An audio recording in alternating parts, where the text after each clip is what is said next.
أعوذ بالله من الشيطان الرجيم.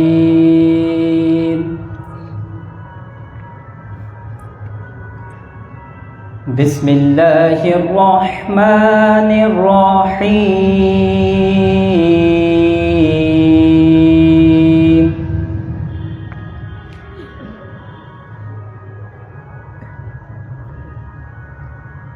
والضحى والليل إذا سجى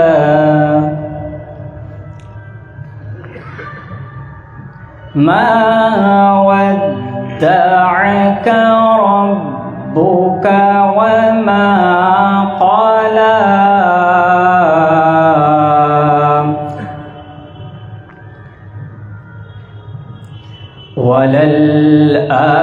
وللآخرة خير لك من الأولى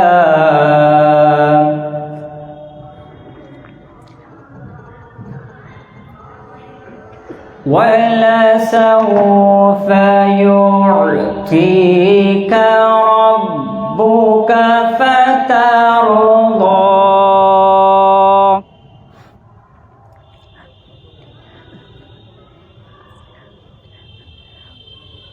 والضحى والليل إذا سجى ما ودعك ربك وما قلى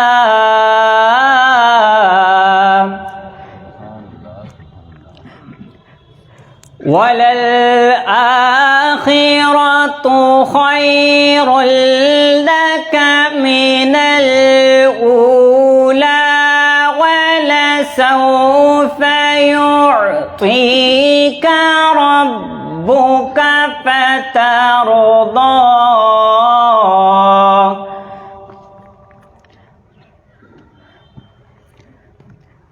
ألم يجدك يتيما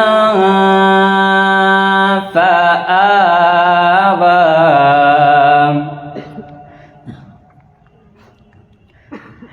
ألم يجدك يتيما فآوى ووجدك ضالا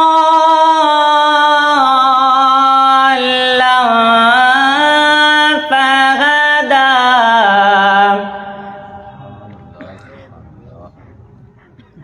ووجدك ضالا فهدى ووجدك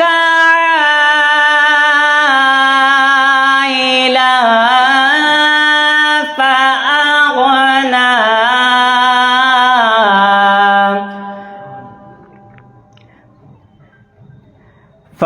فأما اليتيم فلا تقهر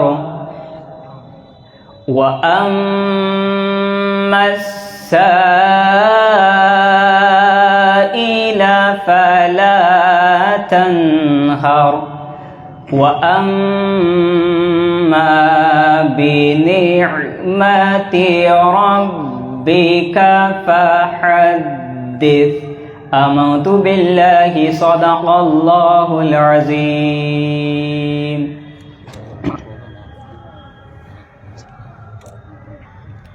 Hello.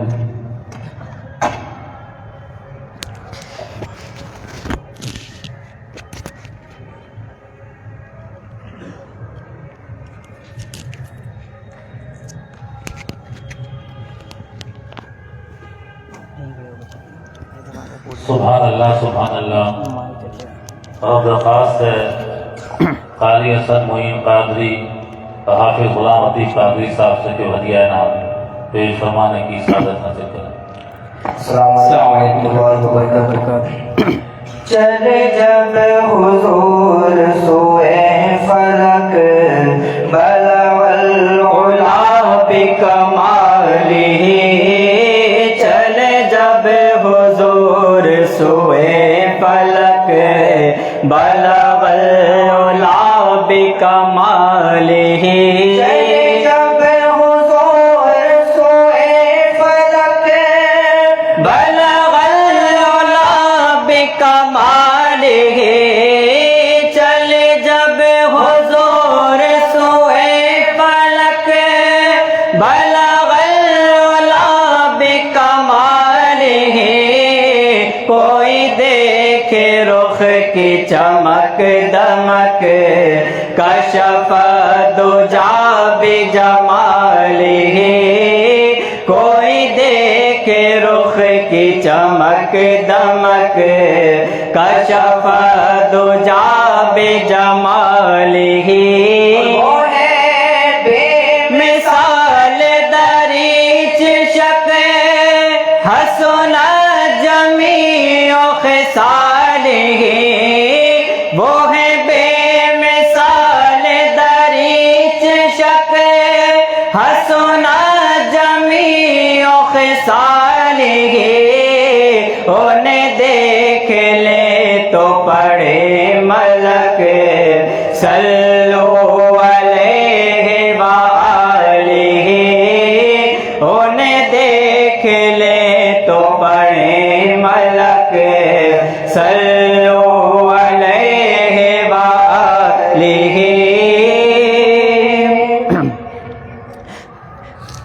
دم بھروں آپ کا جب تک کہ میری جان رہے دم بھروں آپ کا جب تک کہ میری جان رہے دم بھروں آپ کا جب تک کہ میری جان رہے دم بھروں آپ کا جب تک کہ میری جان رہے دم بھروں آپ کا جب تک کہ میری جان رہے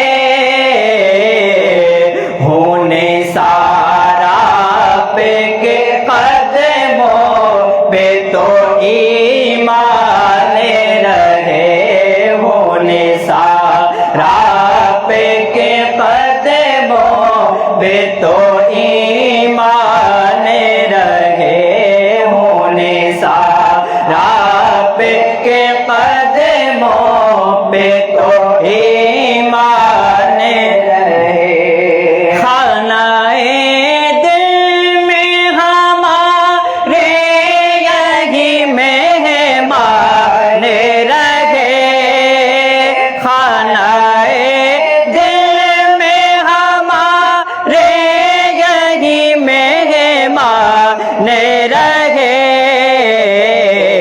آپ کی یاد رہے آپ کا ارمان رہے آپ کی یاد رہے آپ کا ارمان رہے دم بھروں آپ کا جب تک کہ میری جان رہے ہم رہے اور مدینے کا بیابان رہے سیر اور مدینے سیر گلشن سے غرض کیا تیرے دیوانے کو سیر گلشن سے